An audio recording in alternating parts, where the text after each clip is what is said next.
하나님, 이 시간도 우리가 주님의 말씀 앞에 서서 바리새인들과 사두개인 같이 하나님의 말씀을 오해하고 곡해하여 살아가는 우리가 아니라 오늘도 우리의 눈을 열어주시고 우리의 마음을 열어주시고 하나님의 말씀의 뜻을 깨달아 그 안에 담겨진 진리의 뜻을 알고 살아갈 수 있는 우리가 되어지기를 원합니다. 오늘도 사두개인과 바리새인들의 누루 그 교훈을 주의하라 말씀하신 하나님, 그것이 무엇인지를 우리가 알게 하시고 오늘도 그것을 깨달음으로 살아가 우리의 삶에서 실천할 수 있도록 하나님 도와주옵소서. 예수님의 이름으로 감사하며 기도드립니다. 아멘. 사두개인과 바리새인은 신분이 좀 다릅니다. 바리새인은, 그러니까 뭐 사두개인을 얘기하면 사두개인은 뭔가 재력을 좀 가지고 있고 권력을 가지고 있는 이 상류층의 사람들이라면, 이 바리새인은 뭐 권력이 뭐 있지는 않지만 어쨌든 평민들 사이에서 세워진, 그래서 평민들 사이에 뭔가 지도자급, 이 중산층을 볼 수 있죠. 여러분, 하층과 중산층이 다르고 중산층과 상류층이 다르잖아요. 그런 것처럼 어울릴 수 없습니다. 그러니까 평민은 평민의 입장의 시각에서 바라보게 되고 또 이 그 상류층의 사람은 그 시각에서 바라볼 수밖에 없겠죠. 그러니까 가치관의 차이가 많이 납니다. 그래서 서로가, 바리새인과 사두개인이 서로가 싸우는 이유 중에 하나는 뭐냐면 그 가치관의 차이가 있기 때문에 그렇습니다. 그런데 오늘은 같이 합해지고 있습니다. 바리새인과 사두개인이 예수를 시험하기 위해 같이 오는 것을 보게 되어지죠. 이거죠. 너의 적, 나의 적은 우리 공공의 적이다. 예수님이 이들에게는 공공의 적이 된 거죠. 그래서 이들에게 예수님을 찾아와서 한 것이 시험했다라고 말합니다. 여기서 했던 시험은 두 가지가 될 수 있겠죠. 유혹의 시험일 수도 있고 뭔가 테스트의 시험일 수도 있겠죠. 유혹이라고 하는 시험은 네가 믿고 있는 것, 내가 믿고 있는 것 서로 달라. 내가 원하는 방향으로 네가 데리고 와 라고 하는 것은 유혹일 수 있겠죠. 사두개인들과 바리새인은 자신들이 갖고 있는 이 가치관이 있습니다. 유이신 하나님을 믿고 율법을 강조하면서 그렇게 자기들이 믿는 것이 옳다고 여기며 살아왔죠. 그 부분들 네가 따라오라고 하는 유혹일 수 있고, 반면에 그 테스트죠. 네가 그만한 능력이 있어? 하나님의 아들이라면 네가 그만한 능력이 있어? 근데 오늘 뒤에 보게 되면 하늘로부터 오는 표적을 보이기를 시험하고 있습니다. 이 얘기는 뭐냐면 예수님의 능력을 시험하고 있는 거죠. 네가 정말 하나님의 아들이야? 그러면 하나님만 할 수 있는 기적을 보여봐. 네가 정말 하나님께서 이 땅에 보내주신 사람이야? 그러면 하나님만이 할 수 있는 그 능력을 보여줘봐 라고 하는 의심에 대한 능력에 대한 테스트를 하고 있는 거죠. 근데 여러분, 바리새인들과 사두개인들이 예수님을 찾아와 여러 가지 질문하고 뭔가를 요구할 때 주님은 이 사람들을 뭐라고 표현하냐면 4절 말씀 읽어보십시오. 4절 말씀, 이들에 대해서 뭐라고 이야기하는지. 시작. 악하고 음란한 세대가 표적을 구하나 유다의 표적밖에는 보여줄 표적이 없느니라. 네, 악하고 음란한 세대라고 주님께서는 아예 정하십니다. 바리새인들과 사두개인들이 악하고 음란한 세대라고 말합니다. 그 이유가 무엇 때문입니까? 예수님을 믿지 않고 그 능력을 시험하기 때문입니다. 지금 사두개인들과 바리새인이 예수님을 찾아온 이유는 실질적으로 예수님이 하나님의 아들이냐 아들이 아니냐, 네가 정말 하늘로부터 왔느냐 하늘로부터 오지 않았느냐라는 것을 사람들에게 증명하기 위해서 온 겁니다. 그 마음에 다른 의도가 있죠. 그러니까 여러분, 악하고 음란한 세대라는 것은 마음에 다른 의도를 가지고 접근하는 것입니다. 입은 그렇게 말하지 않는데 마음은 다른 의도를 가지고 있는 거예요. 보통 우리가 떠본다고 이야기를 하잖아요. 다른 의도를 가지고 마음에 이 사람이 그 생각을 가지고 있는지 안 가지고 있는지 한번 떠보기 위해서 접근하는 우리의 태도는 악하고 음란한 것입니다. 그러므로 살아가는 여러분, 우리는 겉과 속이 달라서는 안 되겠죠. 겉과 속이 달라서는 안 되는데 이미 겉과 속이 다릅니다. 말은 그렇게 하지만 속에서는 다른 의도를 가지고 있는 거죠. 사랑하는 여러분, 악하고 음란한 것입니다. 혹시나 저와 여러분들이 사람을 대할 때나 아니면 무엇인가를 이렇게 그 얘기해서 뭔가를 얻어내려고 할 때, 특별히 가족들 관계에서든 뭐 부부 관계에서든 믿음의 공동체 사이에서든 저 사람이 어떻게 생각하고 있는가라고 하는 그걸 좀 알고 싶어서 말은 그렇게 하지만 내 안에는 다른 의도를 가지고 떠보려고 하는 마음을 가지고 있다면 악하고 음란한 것입니다. 예수님 별로 좋아하지 않죠. 우리는 그런 삶이 우리들 가운데 있다면 우리는 그것부터 제거해야 됩니다. 두 번째는 예수님을 시험하면 안 됩니다. 예수님은 그냥 우리의 믿음의 대상이지 우리의 시험의 대상이 아닙니다. 예수님은 그냥 예수님이십니다. 예수님은 그냥 하나님의 아들이십니다. 예수님은 이 땅에 우리를 구원하시기 위해서 우리들에게 생명을 내어주시면서까지 죄와 사망으로부터 우리를 건져내신 예수님이십니다. 그분의 능력이 있거나 없거나 있는지 없는지는 중요하지 않습니다. 무엇이 중요합니까? 우리들이 믿느냐 안 믿느냐에 중요한 거지. 우리가 믿지 않으니까 능력을 시험하는 것입니다. 믿지 않으니까 우리가 그분의 능력을 시험하려고 하는 거지, 우리가 믿는다면 그분의 능력을 시험할 수 없습니다. 믿음의 문제입니다. 바리새인과 사두개인은 주님의 능력을 시험하는 이유는 믿지 않기 때문입니다. 사랑으로만 보기 때문입니다. 그러기에 시험하죠. 사랑하는 여러분, 그런데 저와 여러분들은 이렇게 우리가 살면서 주님의 능력을 시험할 때가 많습니다. 이미 우리가 두려워 떠는 것도 주님의 능력을 시험하는 것입니다. 우리가 불안하고 걱정하는 것도 주님의 능력을 시험하는 것입니다. 나에게 가장 좋은 것을 주신다면, 우리가 우리의 생명을 구원하는 것으로 만족한다면, 우리가 이 땅에서 좋은 고난을 당하고 어려움을 당해도 우리는 주님을 향한 믿음, 그리고 우리가 이 땅에서 고난을 당하고 어려움을 당해도 그분을 향한 이렇게 견고한 신뢰 보일 줄 알아야 됩니다. 그게 믿음이지요. 그럼에도 불구하고 여전히 우리가 눈에 보여지는 대로, 내가 원하는 대로, 내가 바라는 대로 이루어지지 않으면 흔들리고 넘어지는 우리들의 모습은 바리새인들과 서기관들 같은 믿음이 부족한, 믿음이 적은, 그리고 예수님의 능력을 시험하는 것과 다름이 없다는 것입니다. 그러므로 여러분, 8절 말씀이 뭐라고 말씀합니까? 8절 말씀에 이렇게 이야기합니다. 믿음이 적은 자들아.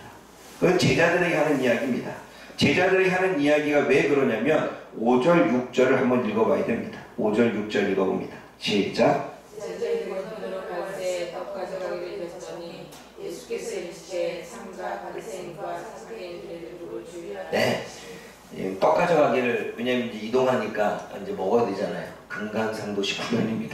먹지 않으면 안 됩니다. 사람은 먹어야 됩니다. 그러니까 이 일을 하다가 힘드니까 떡 가져가기를 잊었습니다. 아마 떡 가져가기를 잊었던 이유 중에 하나는 오병이어를 행하면서 우리가 뭔가 부족했기 때문에 이제 뭐 음식을 좀 미리 챙겨야 되겠다. 칠병이어를 겪으면서 음식이 또 그러니까 두 번이나 겪으니까 우리가 이동하면 음식이 부족하면 안 되니까 떡을 좀 챙겨야 되겠다라는 생각을 가졌던 것 같습니다. 근데 주님은 뭐라고 말씀하시냐면, 우리가 떡을 가져오지 않았다라고 서로 의논할 때 믿음이 적은 자들아 이야기하며 아직도 깨닫지 못하느냐라고 말합니다. 그러면서 떡 5개로 5,000명을 먹이고 몇 바구니가 남았니? 떡 7개로 4,000명을 먹이고 몇 바구니가 남았니? 아직도 생각하지 못하고 아직도 그것을 통해서 깨닫는 것이 없어? 라고 이야기를 합니다. 예수님이 말씀하시는 이 사두개인과 바리새인의 누룩은 떡에 관련된 이야기가 아니라 그들이 생각하고 있는 가치관과 교훈에 관련된 이야기를 보게 되죠. 사랑하는 여러분, 왜 악하고 음란한 세대라고 이야기합니까? 바리새인들과 사두개인들은 자꾸 눈에 보이는 표정만 보였습니다. 예수님이 하나님의 아들이라고 하는 사실을 믿고 예수님이 하나님을 보내신 메시아라고 하는 이 영적인 사실을, 이 진리를 믿으려고 하기보다는 자꾸 눈에 나타나는 것으로 예수를 믿으려고 했습니다. 자꾸 보여지는 현상으로 내 안에 기적적인 역사가 나타남으로 주님을 믿으려고 했습니다. 내 안에 눈에 나타나는 기적이 보이지 않으면 믿지 않는 거죠. 사랑하는 여러분, 우리도 이런 경우가 너무나 많습니다.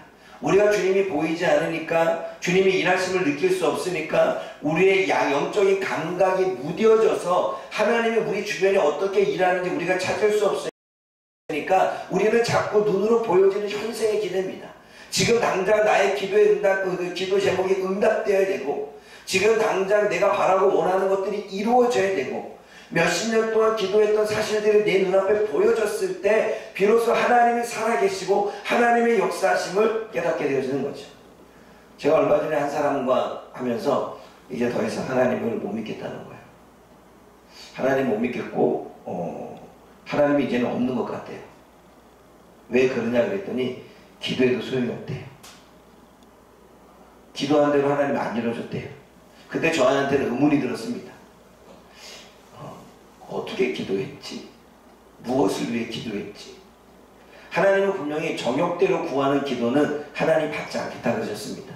먼저 그 나라와 의를 구하는 마음 없이 구하는 기도는 우리의 정욕을 구하는 거죠. 그러니까 하나님의 나라와 하나님의 일하심과 하나님의 역사와 그분을 알고 싶은 마음에서 살아가는 신앙생활에서 어떠한 그 나라와 의를 구하는 마음보다는 자꾸 내 안에 뭔가 보여주고 나타나는 형상만 그것이 있으면 나는 믿겠습니다 라고 했을 때 보여줘도 또다시 주님의 역사를 또 주님 원하는 대로 구해주지 나타나지 않으면 또 믿지 못하는 이러한 일들이 반복되는 거죠. 마치 이사야 선들처럼 물이 없을 때 물을 줬더니 아멘 할렐루야 해놓고 또 물을 이제 먹을만 하니까 이제 배가 고프다고 또 분이면 불평하고 있다면 우리한테 밥 좀 주십시오.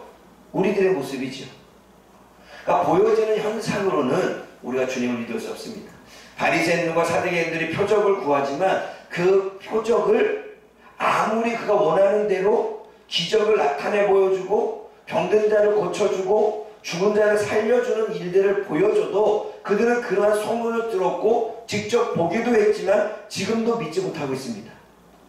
우리의 눈앞에 보여지는 현상은 우리들의 믿음을 주는 것 같지만 아니요. 점점점 더 센 축복, 더 센 기적, 더 센 기도의 응답을 요구할 뿐입니다.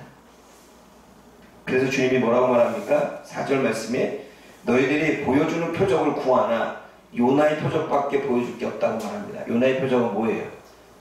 네? 예수님이 죽었다가 살아나시는, 내가 너를 구원하는, 내가 너를 죄 가운데에서 사망 가운데서 건지시는 표적밖에는 내가 너한테 보여줄 게 없다. 믿음이라는 거죠. 사랑하는 여러분, 우리 또한 수없이 우리가 흔들리고 넘어지고 우리의 믿음이 작은 이유가 자꾸 우리들에 보여지는 표적, 우리의 삶 가운데 내가 원하는 것들이 내가 바라는 것이 내가 뜻하는 대로 이루어지려고 하는 현상에 집중하고 있습니까? 그렇다면 우리는 늘 흔들릴 것입니다. 우리가 보여지는 현상에 나아가는 것이 아니라 믿음은 보이지 않는 것을 믿는 것입니다. 보이지 않는 주님의 역사를 믿는 것입니다. 주님이 나를 구원하시고 사랑해 주시고 나에게 생명을 내어 바친 이 보이지 않는 것을 믿는 것입니다. 성령님이 오늘도 나와 함께 가시고 나를 인도해 주시고 나를 선한 길로 이끌어 주실 거라는 사실을 믿는 것입니다. 그분이 오늘도 나에게 말씀을 주시고 그 말씀을 생각나게 하셔서 우리들의 영적인 감각들을 일깨워서 자꾸 유기 안에 영을 쫓게끔 하신다는 사실을 믿는 것입니다. 근데 여전히 우리는 물질적으로 돈이 있어야 되고 내 눈앞에 사람이 변해야 되고 그리고 뭔가를 현상이 나타나야지만 믿는 믿음이라면 어린아이 믿음이고 성장할 수 없는 믿음이고 견고하지 못한 믿음이고 결국 넘어지는 믿음입니다. 왜냐하면 내 눈앞에 그 일들이 이루어지지 않으면 우리는 넘어지게 되니까요. 그러나 보이지 않는 진짜 예수님을 믿는, 예수님의 죄와 사망으로부터 우리를 건져냈다는 이 보이지 않는 사실을 믿는 믿음은, 주님이 우리와 함께 하신다라고 하는 사실을 믿는 믿음은 견고한 믿음이고 흔들리지 않는 믿음이고 우리를 성장케 하는 믿음이 좀 있습니다. 여러분, 오늘도 우리가 주의해야 될 것은 떠보는 것입니다. 다른 의도를 가지고 떠보는 것. 또 우리가 주의해야 될 것은 주님의 능력을 의심하는 것입니다. 또 우리가 주의해야 될 것은 자꾸 눈으로 보여지는 표적만 구하는 게 아니라 주님이 우리 안에서 역사하시고 있는 이 사실을 믿는 것입니다. 그럴 때 주님께서는 저와 여러분의 믿음을 보시고 일하게 될 줄 믿습니다. 자꾸 우리는 현상을 보고 믿으려고 하니까 자꾸 주님은 우리 안에서 먼저 믿는, 보이지 않고 능력을 보이지 않아도 고난 가운데도 괴로움 가운데도 믿는 그러한 주님이 우리의 믿음의 성장을 요구하는 거죠. 그러한 믿음으로 성숙되는 저와 여러분들 되어지기를 주님의 이름으로 부탁을 드립니다. 기도하겠습니다. 사랑의 하나님 아버지, 바리새인들과 사두개인들은 여전히 예수 그리스도를 믿으려고 하기보다는 그들은 자꾸 다른 의도를 가지고 예수님께 접근하고 그리고 예수님이 메시아라는 사실을 눈으로 보여지는 증명으로 자꾸 요구하고 있습니다. 어쩌면 우리도 예수님을 믿기 위해서 눈으로 보여지는 현상, 뭔가 내 눈앞에 보여주는 기적적인 일, 불가능한 일을 가능케 만드는 역사, 하나님 이러한 것에만, 이 육적인 것에만 하나님 우리가 원하고 바라고 믿겠다라고 요구하고 있지는 않습니까? 여전히 주님께서는 그것이 아니더라도 우리와 함께 계시고, 주님께서는 그것이 아니더라도 이 세상을 창조하신 분이시고 우리의 주인이시며 왕이시며 우리를 이끌어주시는 우리 아버지신데, 하나님 우리가 고난을 당하고 어려움을 당할 때 하나님 우리는 그때마다 흔들리고 있지는 아니합니까? 하나님 우리에게 견고한 믿음을 주옵소서.